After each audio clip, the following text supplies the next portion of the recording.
இன்னைக்கு நான் உங்களுக்கு சொல்ல போறது ஜெயமோகன் அவர்கள் எழுதிய சூற்று கணக்கு. கெத்தேல் சாஹிப்னா கேள்விப்பட்டிருக்க மாட்டீங்க. திருவனந்தபுரம் சாலை பஜார்ல இப்போ ஸ்ரீ பத்மநாபா தியேட்டர் இருக்கிற இடத்துக்கு பக்கத்துல அந்த காலத்துல அவரோட சாப்பாட்டு கடை இருந்துச்சு. 60-70கள்ல அங்க சாப்பிடாதவங்க திருவனந்தபுரத்துல இருந்தா அவங்க சைவம் சாப்பிடுறவங்களாதான் இருப்பாங்க. 78ல கெத்தேல் சாஹிப் சாகர வர கடை நடந்துச்சு. இப்பவும் மகன் பல இடங்கள்ல கடையை நடத்துறார். அதே இடத்துல அவரோட உறவினர்கள் கடையை நடத்துறாங்க. இப்பவும் அங்க மீன் கறிக்கும் கோழி குழம்புக்கும் அதே சுவைதான். இப்போ முபாரக் ஹோட்டல்னு பேரு. இன்னைக்கும் கூட்டம் கூட்டமா வந்து காத்து கிடந்து சாப்பிடுறாங்க. முபாரக் ஹோட்டல்ல சாப்பிட்டாதான் திருவனந்தபுரம் வந்ததாவே ஆகும்னு நம்புற அசைவ பிரியர்கள் கேரளம் முழுக்க உண்டு. ஆனா கெத்தேல் சாஹிப் சோற்று கடை வேற ஒரு விஷயம், சொன்னாதான் புரியும். இன்னைக்கு கூட முபாரக் ஹோட்டல் ஒரு சந்துக்குள்ள தகர கூரை போட்ட கொட்டகையாத்தான் இருக்கு. அன்னைக்கெல்லாம் அது ஓலை வேய்ந்த 15க்கு 8 அடி கொட்டகை, மூங்கிலை கட்டி செஞ்ச பெஞ்சு, மூங்கிலால் ஆன மேஜை. கொட்டகை 4 பக்கமும் திறந்துதான் கிடக்கும். வெயில் காலத்துக்கு சிலு சிலுன்னு காத்தோட்டமா இருந்தாலும் மழையில நல்லாவே சாரல் அடிக்கும். கேரளத்துல மழைக்காலம் தானே அதிகம். இருந்தாலும் கெத்தேல் சாஹிப் ஹோட்டல்ல எந்நேரமும் கூட்டம் இருக்கும். எந்நேரம் நான் சொன்னேன், அவர் எங்க எந்நேரமும் கடையை திறந்து வச்சிருந்தார்.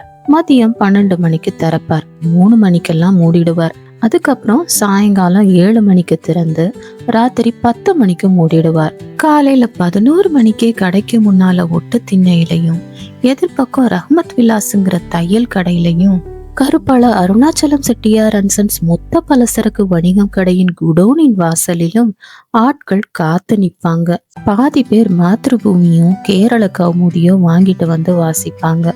கே பாலகிருஷ்ணனின் சூடான அரசியல் கட்டுரைகளை பற்றி விவாதமும் நடக்கும். சில சமயங்கள்ல வாக்குவாதங்களும் நடக்கும். எல்லாம் சாஹிப் கடையை திறக்கிறதுக்கு அறிகுறியா வாசல்ல தொங்க விட்டு இருக்கிற சாக்கு படுதாவை மேலே தூக்கி சுருட்டி வைக்கிற வரைக்கும் தான். கூட்டம் கூட்டமா உள்ள போய் உட்கார்ந்துருவாங்க. கெத்தேல் சாஹிப் ராட்சதன் போல இருப்பார். 7 அடி உயரம், தூண் தூணாக கை கால்கள், அம்மை தழும்பு நிறைந்த பெரிய முகம். ஒரு கண் அம்மை போட்டு கலங்கி சோழி போல இருக்கும். இன்னொரு கண் சிறிதாக சிவப்பாக தீக்கங்கு போல. தலையில் வெள்ளை வலை தொப்பி, மீசையில்லாத வட்டத்தாடிக்கு மருதாணி போட்டு சிவப்பாக்கி இருப்பார். இடுப்பில் கட்டம் போட்ட லுங்கி, அதன் பேர் பட்டையான பச்சை பெல்ட். மலையாளியானாலும் கெத்தேல் சாஹிப்புக்கு மலையாளம் பேச வராது, அரபி மலையாளம் தான். அட, அவரோட குரலையே அதிகமா கேட்க முடியாது. கேட்டாலும் 1-2 வார்த்தைகள் தான். ப்ரீன்னு கனத்த குரல்ல அவர் சொல்லி உள்ள போறதுக்குள்ள ஆட்கள் பெஞ்சுகள்ல நிறைஞ்சிருவாங்க. அழைப்பே தேவையில்லை. உள்ள இருந்த கோழி குழம்பும் பொரிச்ச கோழியும் கொஞ்சம் வறுவலும் கரிமீன் பொள்ளலும் மத்தி கூட்டும் எல்லாம் கலந்த ஒரு மனம் ஏற்கனவே அழைத்து கொண்டிருக்கும். நானும் இத்தனை நாள் சாப்பிடாத ஹோட்டல் இல்லை. கெத்தேல் சாஹிப்பின் சாப்பாட்டு மனம் எப்போதும் வந்ததில்லை. வாசுதேவ நாயர், அதுக்கு ஒரு கணக்கு இருக்குடே. சரக்கு வாங்குறது ஒருத்தன், வைக்கிறது இன்னொருத்தன்னா எப்பவுமே சாப்பாட்டுல ருசியும் மனமும் அமையாது. கெத்தேல் சாஹிப்பு மீனும் கோழியும் மட்டுமல்ல, அரிசியும் மல்கையும் எல்லாம் அவரே போய் நின்னு பார்த்துதான் வாங்குவார். குவாலிட்டியில ஒரு எள்ளடை வித்தியாசம் இருந்தா கூட வாங்க மாட்டார். கொஞ்சம் அவருக்குன்னு சிறையின் கீழ் காயலிலே இருந்து வரும். பாப்பின்னு ஒரு மாப்பிள்ள புடிச்சு வலையோட அதுங்களை தண்ணிக்குள்ளேயே போட்டு இழுத்துக்கிட்டு தோணி தொலைச்சு வருவான். அப்படியே தூக்கி அப்படியே சமைக்க கொண்டு போவாரு சாஹிப்பு. மக்கா, நேர்மையா இருந்தா அதுக்குண்டான ருசி தன்னால வரும், பார்த்துக்கோ. என்ன செய்வாரோ, அவர் கடையில சாப்பிட்ட 15 வருஷத்துல ஒரு நாள் கூட ஒரு சாப்பாட்டு பொருள் கூட மிக சிறந்த ருசி என்ற நிலையில இருந்து கீழே வந்ததே இல்லை. அதை எப்படி சொல்லி விளக்குறதுன்னே தெரியல. நேர்மை மட்டும் இல்ல, கணக்கும் கூட தான். சாஹிப் கடையில குழம்பும் பொரியலும் எப்பவும் நேர அடுப்புல இருந்து சூடா வரும். வர்ற கூட்டத்தை முன்னமே கணிச்சு அதற்கேற்ப சமைப்பார். அவரும் அவரோட மனைவியும் 2 மகன்களும் 2 உதவியாளர்களும் தான் சமையல். அவங்க அனைவரும் சாஹிப்புக்கு கட்டுப்பட்டவங்க தான். அவர் மூக்காலேயே ருசி கண்டுபிடிப்பார். ஆனா இதெல்லாம் சும்மா சொல்லுவதுதான். அங்க ஒரு தேவதை குடியிருந்துச்சுன்னு தான் சொல்லணும். சரி, தேவதை இல்ல, ஜீன். அரபியாவிலிருந்து வந்த ஜீன் அல்ல. மலபாரில் ஏதோ கிராமத்தில் பிறந்து கல்லாயி புழையின் தண்ணீர் குடித்த ஜீன். கெத்தேல் சாஹிப்போட பூர்வீகம் மலபார். மற்றபடி அவரை பத்தி எதுவும் தெரியாது. அவர் பேசுறதே இல்ல. யாராவது அவரை வசியம் பண்ணி பேச வச்சாதான் உண்டு. சின்ன வயசுலேயே சாஹிப் தெருவுக்கு வந்துட்டார்.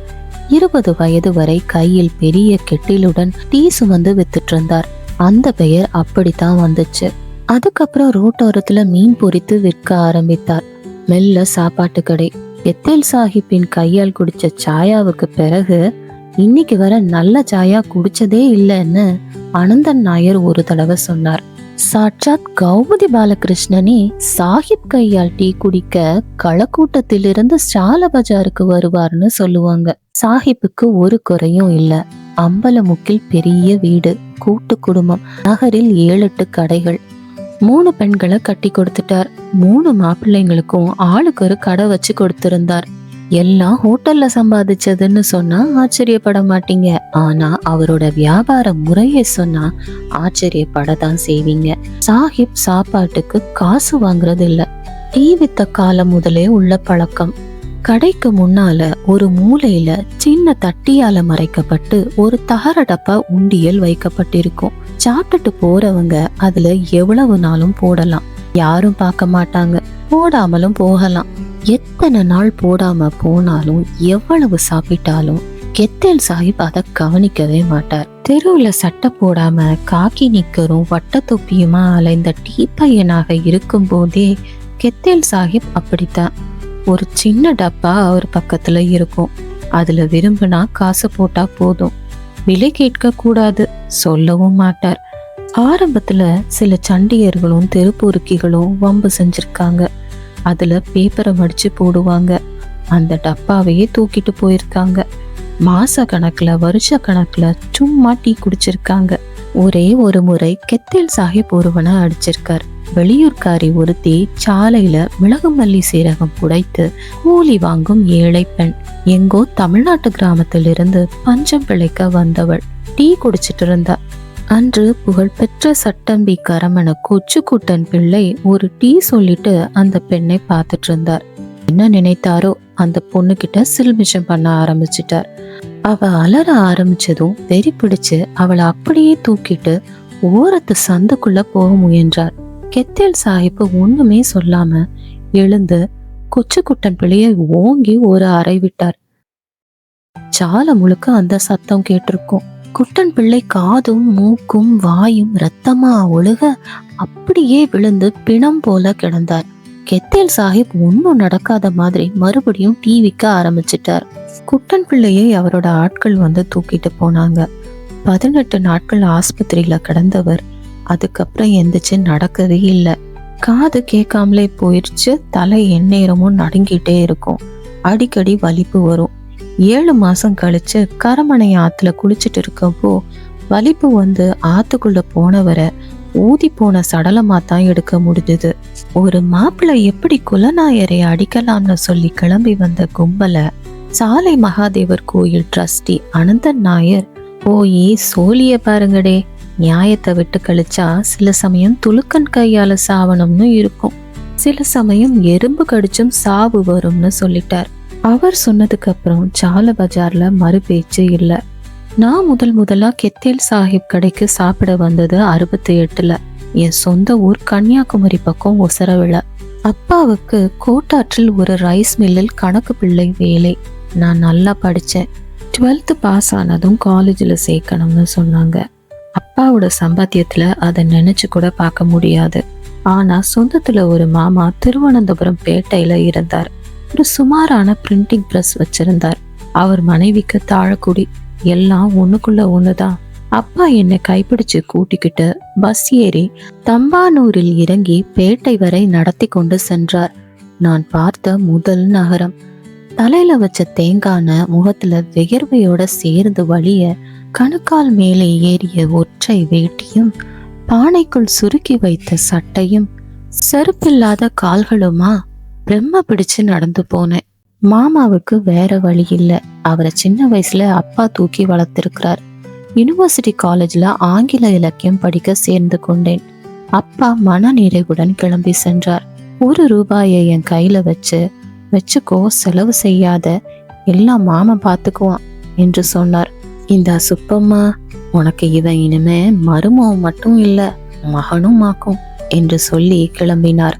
மாமனுக்கு மனசு இருந்துச்சாங்கிற சந்தேகம் எனக்கு இன்னைக்கும் இருக்கு. ஆனா மாமிக்கு கொஞ்சம் கூட மனசு இல்லைங்கிறது அன்னைக்கு சாயங்காலம் சாப்பிடும் போதே தெரிஞ்சிருச்சு. எல்லாரும் அப்பளம் பொரிச்சு சாம்பாரோட சாப்பிடும் போது என்ன கூப்பிடல. சாப்பிட்டு முடிச்சதுக்கு அப்புறம் அடுப்படியில ஒரு அலுமினிய பாத்திரத்துல எனக்கு தண்ணீர் விட்ட சோறு அதிலேயே விடப்பட்ட குழம்போட இருந்துச்சு. அவமானங்களும் பட்டினியும் எனக்கு பழக்கம்தான். எல்லாவற்றையும் பொறுத்து போனேன். பொறுத்து போக போக அவை அதிகமாயின. வீட்டுல எல்லா வேலைகளையும் நானே செய்யணும். கிணத்துல இருந்து குடமா தண்ணி பிடிச்சு வைக்கணும். வீட்டை தினமும் கூட்டி பெருக்கணும். அவளோட 2 பெண்களையும் ஸ்கூலுக்கு கூட்டிட்டு போய் விடணும். மூத்தவ ராமலட்சுமி 8ஆம் கிளாஸ் படிக்கிறா. அவளுக்கு கணக்கு சொல்லி கொடுத்து அவ வீட்டு பாடத்தையும் செய்து கொடுக்கணும். இரவு சமையல் அறைய கழுவிட்டு தான் படுக்கணும். இவ்வளவுக்கும் எனக்கு அவங்க கொடுத்தது திண்ணையில ஒரு இடம். 2 வேளை ஊறிய சோறும் ஊறுகாயும். எந்நேரமும் மாமி ஒரு அதிருப்தியோட தான் இருந்தா. வீட்டுக்கு வர்ற ஒவ்வொருத்தருக்கிட்டையும் என்ன பத்தி புலம்புவா. நான் திங்கிற சோத்தால தான் அவங்க கடனாளி ஆயிட்டாங்கன்னு சொல்லுவா. நான் புத்தகத்தை விரிப்பதை பார்த்தாலே அவளுக்கு வெறி கிளம்பி கத்த ஆரம்பிச்சிருவா. நான் எதையும் அப்பாவுக்கு எழுதல. அங்க வீட்டுல இன்னும் 2 தம்பிகளும் ஒரு தங்கையும் இருந்தாங்க. பாதி நாள் ரைஸ் மில்ல அரிசி புடைக்கிறவங்க கழிச்சு போடுற கருப்பு கலந்த குருண அரிசியத்தான் கஞ்சியா காய்ச்சி குடிப்போம். ஓடக்கரையில வளர்ற கொடுப்புக்கீரை குழம்பத்தான் என் நினைவு தெரிஞ்ச நாள்ல இருந்து தினமும் சாப்பிட்டுட்டு வந்தேன். தேங்காய் கூட இல்லாம கீரைய வேக வச்சு பச்சை மிளகா புளி போட்டு கடைந்து வைத்த குழம்பு. பல சமயம் பசி வேகத்துல அந்த மனமே வாயில நீர் ஊற செய்யும். என்றாவது ஒரு நாள் அம்மா துணிந்து 4 நாவுக்கு மத்திச்சாலை வாங்கினால் அன்றெல்லாம் வீடெங்கும் மனமாகத்தான் இருக்கும். அன்று மட்டும் நல்ல அரிசியில் சோறும் சமைப்பாள். நாள் முழுக்க தியானம் போல மத்தி குழம்பு நினைப்பாதான் இருக்கும். எத்தனை முயன்றாலும் மனதை வேறெங்கும் செலுத்த முடியாது. அம்மா கடைசியில சட்டியில ஒட்டி இருக்கிற குழம்புல கொஞ்சம் சோத்தை போட்டு துடைத்து பிசைந்து வாயில போட போனா அதுலயும் பங்கு கேட்டு தம்பி போய் கையை நீட்டுவான். கல்லூரிக்கு ஃபீஸ் கொடுக்க வேண்டியது இருந்தது. பல முறை சுற்றி வளைத்து மாமாவிடம் சொன்னேன். கடைசியில் நேரடியாகவே கேட்டேன். உங்க அப்பாவுக்கு எழுதி கேளு, இங்க தங்கி சாப்பிடத்தான் நான் சொல்லியிருக்கேன். அப்பாவுக்கு எழுதுவதில் அர்த்தமே இல்லை என்று தெரியும். 1 வாரம் கழிச்சு என்ன காலேஜ்ல இருந்து நிறுத்திட்டாங்க. ஃபீஸ் கட்டின பிறகு வந்தா போதும்னு சொல்லிட்டாங்க. நான் பித்து பிடிச்சவன் போல அலைந்தேன். தம்பானூர் ரயில்வே ஸ்டேஷன்ல போய் ஒரு நாள் முழுக்க இரும்பு சத்தத்தை கேட்டுக்கிட்டே உட்கார்ந்திருந்தேன். விதவிதமா 1000 முறை தண்டவாளத்தில் விழுந்து செத்தேன். அப்போதான் என் கூட படிச்ச குமாரப்பிள்ளை என்ற மாணவன் ஒரு வழி சொன்னான். என்ன அவனை கூட்டிட்டு போய் சாலையில கே நாகராஜ பணிக்கர் அரிசி மண்டியில மூட்டை கணக்கு எழுதுற வேலைக்கு சேர்த்து விட்டான். சாயங்காலம் 5 மணிக்கு வந்தா போதும். இரவு 12 மணி வரைக்கும் கணக்கு எழுதணும். ஒரு நாளைக்கு 1 ரூபாய் சம்பளம். 40 ரூபாய் அட்வான்ஸா கொடுத்தார். அதை கொண்டு ஃபீஸ் கட்டினேன். தினமும் வீடு போய் சேர 1 மணி 2 மணி ஆகும். காலையில 7 மணிக்கு தான் எந்திரிப்பேன். காலேஜ் இடைவேளை நேரத்துல படிச்சாதான் உண்டு. ஆனாலும் நான் நல்ல மாணவனாகத்தான் இருந்தேன். கிளாஸ்ல கூர்ந்து கவனிக்கிற வழக்கம் எனக்கு இருந்துச்சு. நேரம்தான் போதல்ல. யூனிவர்சிட்டி காலேஜ்ல இருந்து செக்ரட்டரியேட் வழியாக குறுக்காக பாய்ந்து கரமனை வழியாக சாலை பஜாருக்கு போக 3/4 மணி நேரம் ஆகிரும். சண்முக பிள்ளை கடைசி கிளாஸ் எடுத்தார்னா 4:30 மணி வரை கொண்டு போவார். நான் போறதுக்கு தாமதமானா பரமசிவம் கணக்கு பார்க்க வந்து உட்கார்ந்துருவான். அதுக்கப்புறம் போனாலும் பிரயோஜனம் இல்லை. வாரத்துல 4 நாள் தான் சரக்கு வரும். அதுலயும் ஒரு நாள் போனா வாரத்துல 1/4 பங்கு வருமானம் இல்லாமல் ஆனது போலதான். முதல் மாசம் எனக்கு சம்பளமே தரப்படல. வர வேண்டிய 15 ரூபாயையும் பணிக்கர் முன்பணத்துல வரவு வச்சுட்டார். ஒரு நாள் காலையில நான் எழுந்ததும் மாமிங்க முன்னால ஒரு நோட்டு புத்தகத்தை கொண்டு வச்சுட்டு போனா. புரட்டி பார்த்தேன். பழைய நோட்டு. நான் வந்த நாள் முதல் சாப்பிட்ட ஒவ்வொரு வேளைக்கும் கணக்கு எழுதப்பட்டிருந்தது. ஒரு வேளைக்கு 2 கணக்கு போட்டு மொத்தம் 42 ரூபாய் என் பற்றில் இருந்தது. எனக்கு தலையே சுத்திருச்சு. மெதுவாக சமையலறைக்கு போய், என்ன மாமி இது என்றேன். சோறு சும்மா போடுவாளா? நீ இப்போ சம்பாதிக்கிறல்ல, கொடுத்தாதான் உனக்கும் மரியாதை, எனக்கும் மரியாதை என்றாள். கணக்கு தப்பா இருந்தா சொல்லு பாப்போம். நான் அப்பமே இருந்து ஒரு நாள் விடாம எழுதிட்டு தான் வாரேன். நான் கண் கலங்கி தொண்டை அடைத்து பேசாமல் நின்றேன். பின்பு, நான் இப்படின்னு நினைக்கல மாமி, எனக்கு அவ்வளவு ஒன்றும் கிடைக்காது, ஃபீஸ் கட்டணும், புக்கு வாங்கணும் என்றேன். இந்த பாரு, நான் உனக்கு என்னத்துக்கு சும்மா சோறு போடணும்? எனக்கும் 2 பெண் மக்கள் இருக்கு. நாளைக்கு அதுகளை ஒருத்தங்கிட்ட அனுப்பணுமானா பணமும் நகையுமா எண்ணி வைக்கணும், பாத்துக்கோ. கணக்கு கணக்கா இருந்தாதான் உனக்கும் மரியாதை, எனக்கும் மரியாதை. நான் மெல்லிய குரல்ல, இப்ப என்கிட்ட பணம் இல்லை மாமி, நான் கொஞ்சம் கொஞ்சமா கொடுத்துட்றேன் என்றேன். கொடுப்பேன்னு எப்படி நம்புறது என்றாள். நான் ஒன்னும் சொல்லல. அன்று மாலையே நான் அங்கிருந்து கிளம்பிட்டேன். நேரா பணிக்கரோட குடோனிலேயே வந்து தங்கிட்டேன். பணிக்கருக்கும் இலவசமா வாட்ச்மேன் கிடைச்ச சந்தோஷம்.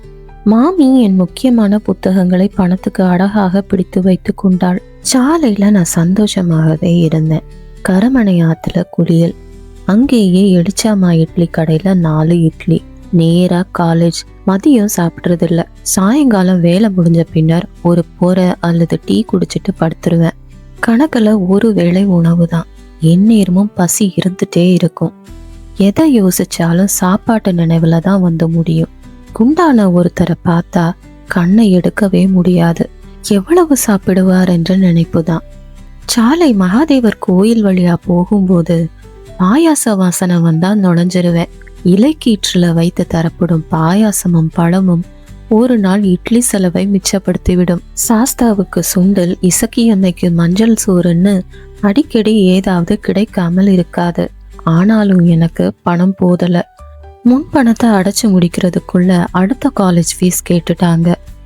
இது தவிர மாதம் 5 ரூபாய் சேர்த்து மாமிக்கு கொண்டு போய் கொடுத்துட்டு வந்தேன். பரீட்சைக்கு முன்னால புத்தகங்களை மீட்டாக வேண்டும்.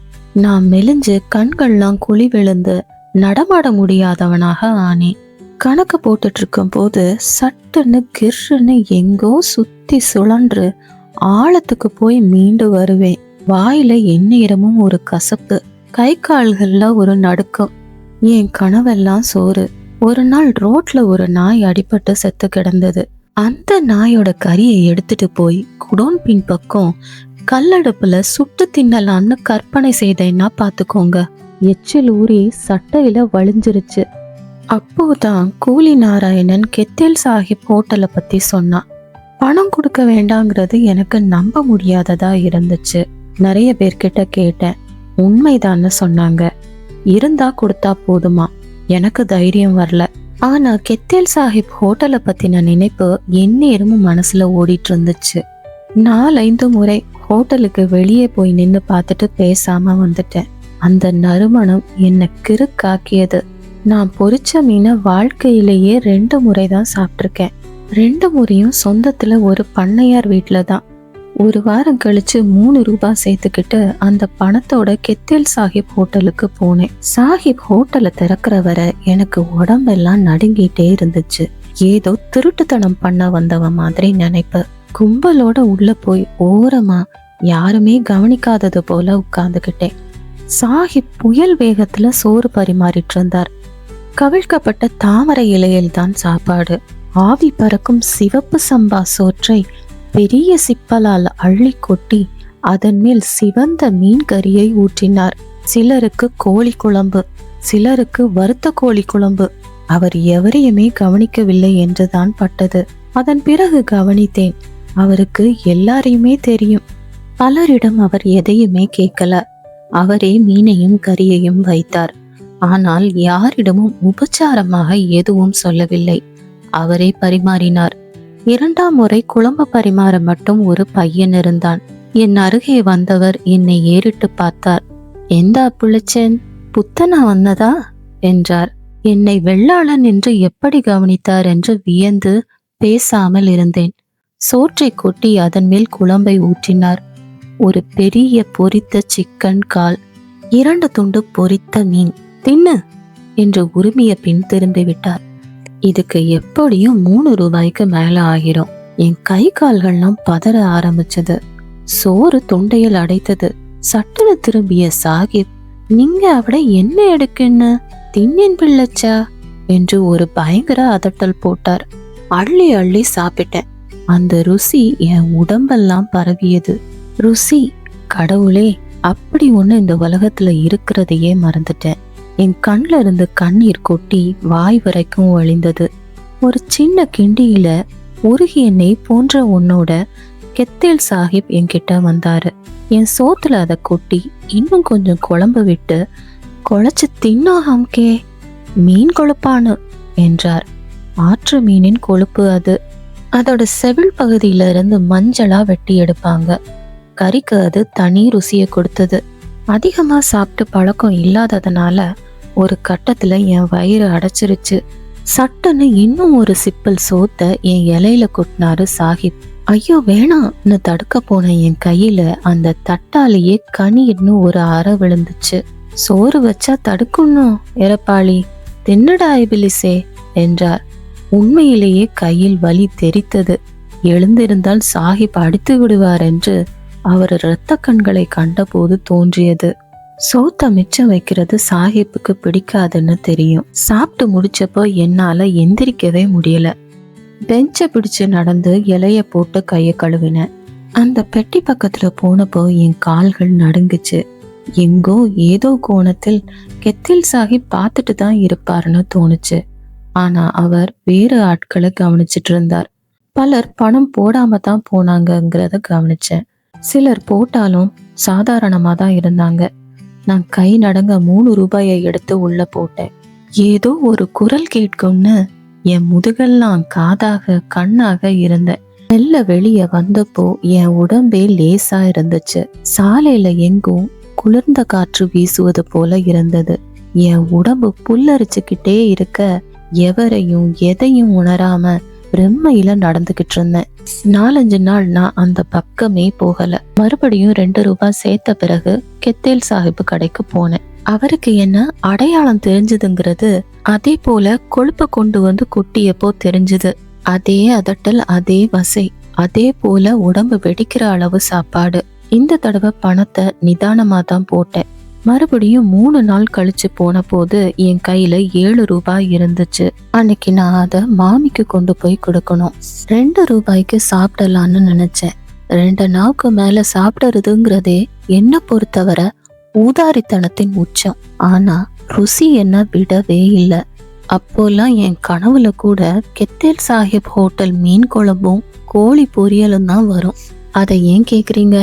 நோட்டு புத்தகத்தின் பின்பக்கம் ஒரு கவிதை கூட எழுதி வச்சிருந்தேன். உட்கார்ந்து சாப்பிட்டுட்டு போகும்போது பணம் போடாட்டா என்னங்கிற எண்ணம் வந்துச்சு. அந்த நினைப்பே வயித்த ஒரு மாதிரி கலக்கிருச்சு. அதுக்கு மேல சாப்பிடவே முடியல. பந்த தண்ணியில போட்டு முக்குறது மாதிரி சோத்த தொண்டையில அழுத்த வேண்டியது இருந்துச்சு. கண்கள் இருட்டி கொண்டு வந்தன.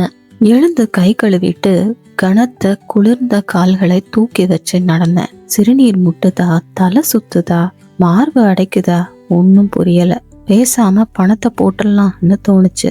மெல்ல நடந்து உண்டியல் பக்கம் போனேன். அதை தாண்டி செல்ல முடியவில்லை. சட்டுன்னு 7 ரூபாயையும் அப்படியே தூக்கி உள்ள போட்டுட்டு வெளியே வந்துட்டேன். வெளிக்காற்று பட்டதும் தான் என்ன செஞ்சிருக்கேன்னே புரிஞ்சது. அரை மாதம் சம்பாத்தியம் அப்படியே போயிடுச்சு. எத்தனை பாக்கிகள்! கல்லூரி ஃபீஸ் கட்ட 8 நாட்கள் தான் இருக்கு. என்ன செஞ்சுட்டேன்? முட்டாள்தனத்தின் உச்சம்.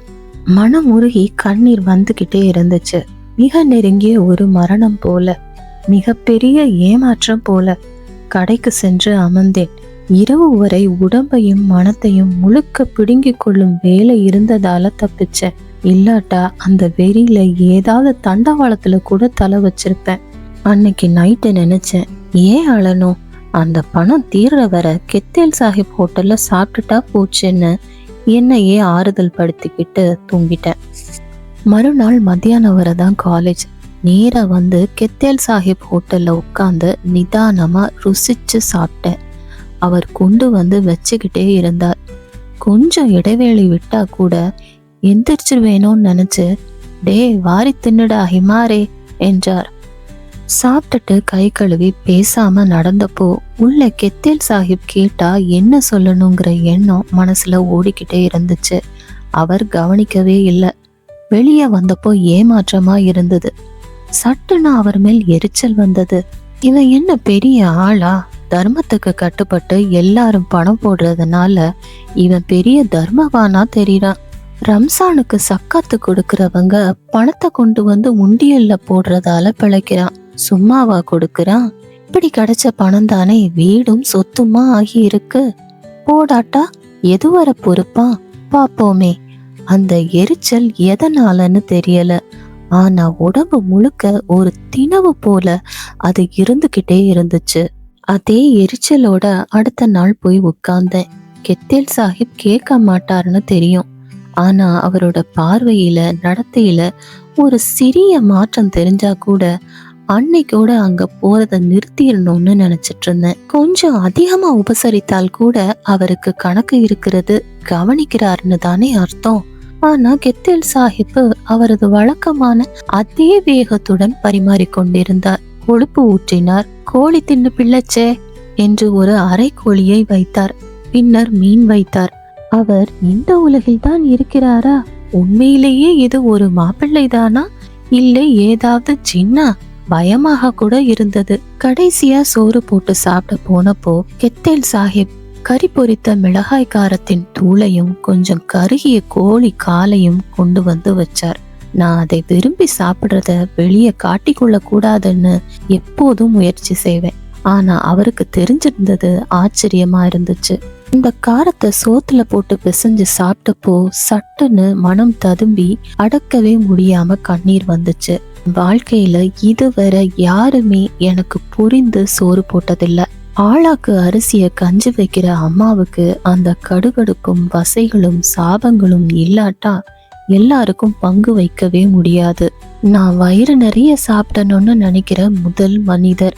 எனக்கு கணக்கு பார்க்காம சாப்பாடு போடும் முதல் கை. அன்னமிட்ட கைன்னு சொல்றாங்களே, அந்திம கணம் வரை நெஞ்சில் நிற்கும் அன்னையின் கைன்னு சொல்றாங்களே. தாயத்து கட்டிய மணிக்கட்டு, தடித்து காய்ந்த விரல்கள், மயிரடர்ந்த முழங்கையும் கொண்ட இந்த கரடிக்காரம் அல்லவா என் தாயின் கை. அதுக்கப்புறம் நான் கெத்தேல் சாஹிப்புக்கு பணமே கொடுத்ததில்ல.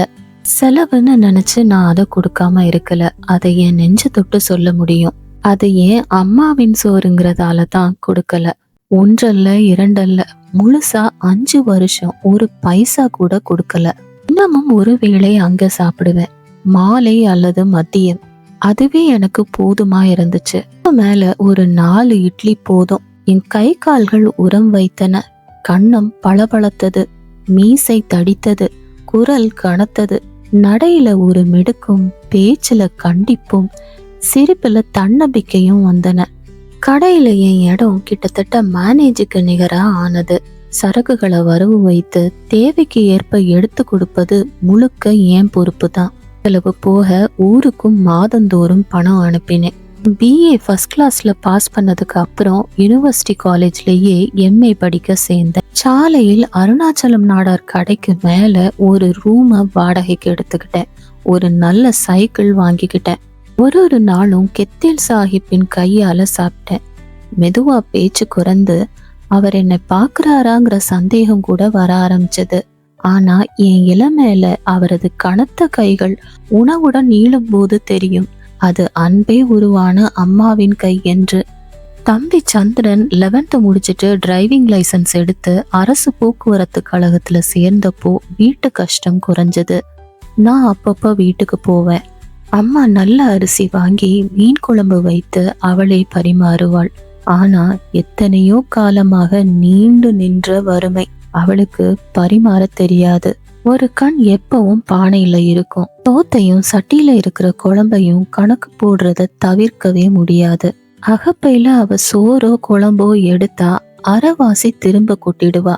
இன்னும் கொஞ்சம் குழம்புன்னு கேட்டா அவளுடைய அகப்பை சில சொட்டுகள் தான் அள்ளும். கையோ மனமோ குறுகிருச்சு. சாலை புளி மூலமும் சம்பா அரிசி சோறும் அவ அள்ளி வைக்கும் போது எனக்கு 4வது உருண்டையிலேயே வயிறு அடைச்ச மாதிரி இருக்கும்.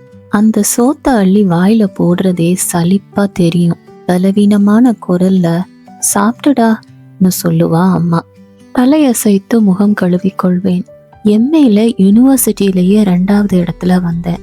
உடனே அதே யூனிவர்சிட்டி காலேஜ்ல ப்ரொஃபஸரா வேலை கிடைச்சது. ஆர்டர் கைக்கு வந்த அன்னைக்கு மத்தியானமே நேரா கெத்தேல் சாஹிப் கடைக்கு தான் போனேன். கடை திறக்கல.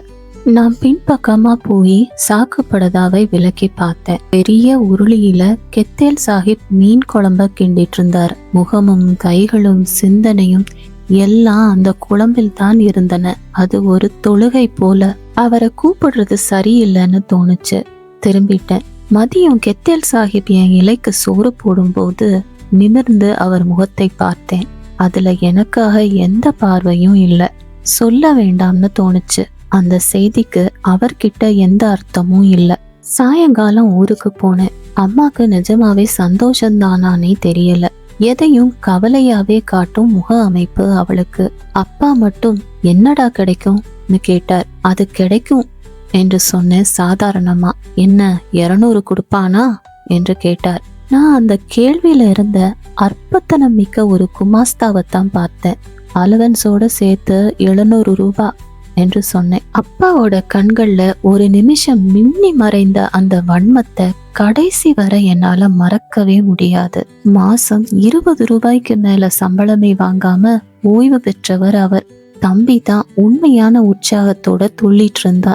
நீ இங்கிலீஷ்ல தானே கிளாஸ் எடுக்கணும், உனக்கு அப்படின்னா நல்லா இங்கிலீஷ் பேச தெரியும்ல, தர மாதிரி பேசுவல்ல என்று சொல்லி துள்ளிக்கிட்டே இருந்தான். அம்மா கோபத்தோட, துள்றதெல்லாம் சரிதான், உள்ள பணத்தை சேர்த்து உனக்கு கீழே உள்ள தங்கச்சிய கரையேத்துற வழிய பாரு அப்படின்னு சொன்னான். அவளுடைய ஆங்காரம் அப்படிதான் வெளியே வந்துச்சு. துள்ளினவள்லாம் எங்க கிடக்கான்னு பார்த்தேல்ல, தாளக்குடிக்காரிய அன்னைக்கு சமூகம் கல்யாணத்துல பார்த்தேன். ஊஞ்சம் பிடிச்ச கருவாடு கணக்காட்டுல இருக்கா. என்ன ஆட்டம் ஆடினா பாவி, சாமி நின்னு கொடுக்கும்ல அப்படின்னு சொன்னான். ஏட்டி நீ என்ன பேசுத, இன்னா நிக்கானே உனக்கு அம்மாவன், அவ போட்ட சோத்துல எல்லாம் படிச்ச ஆளானா, நன்றி வேணும் பாத்துக்கோ, நன்றி வேணும் என்றார் அப்பா. என்ன நன்றி, இம்புட்டு சோறும் குழம்பும் போட்டா, அதுக்கு உள்ளத கணக்கு போட்டு அவ மூஞ்சில விட்டு எறிஞ்சா போதுமே, இல்லைன்னா நாளைக்கு பின்ன வேற கணக்கோட வந்து நிப்பா வாசல்ல, இளவடத்த சிரிக்கி அப்படின்னு அம்மா சொன்னா. சி வாய மூடுடின்னு அப்பா சீர அங்க ஒரு சண்டை வந்துச்சு. மறுநாள் தாளக்குடிக்கு போனேன். மாமா இறந்து 2 வருஷமா இருந்துச்சு. திடீர்னு ஒரு காய்ச்சல். நான் தான் ஆஸ்பத்திரியில கூடவே இருந்தேன். நுரையீரல்ல ஏற்பட்ட காயம் வழியா இதயம் வர பாக்டீரியா பரவிடுச்சு. 3வது நாள் நைட்ல இறந்துட்டார்.